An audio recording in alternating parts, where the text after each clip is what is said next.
Sziasztok!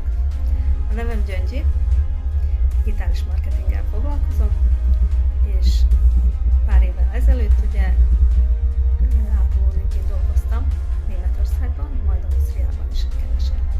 És az egészben azt tetszett, hogy utaztam, és gyönyörű tájakat láttam. Ki járt Ausztriában, tudja, milyen gyönyörű hegyek vannak ott, és erdők, és gyönyörű tényleg. És hát ez elkezdett hiányozni. Férjem nem nagyon szeret utazni, de rávettem, hogy itt Vajdaságon belül elmenjünk egy pár helyre.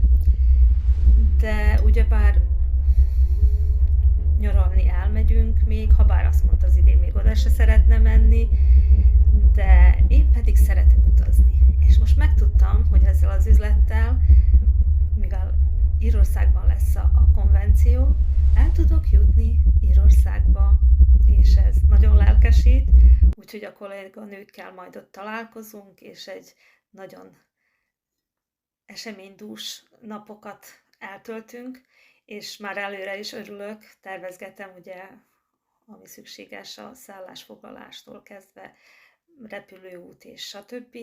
És szerettelek volna megkérdezni benneteket, aki járt Írországban, hogy milyen ételt tudna ajánlani, hogy mit próbáljak ki, mit érdemes kipróbálni, ugyebár még nem voltam azon a tájon, és nem is tudom, hogy mi van a kínálatban. Majd még az interneten utána nézek, de más az, mikor valaki már kipróbált valamit, és tud ajánlani, hogy nagyon kitűnő és megéri. Úgyhogy bátorítalak benneteket, írjátok meg kommentben. Köszi, sziasztok!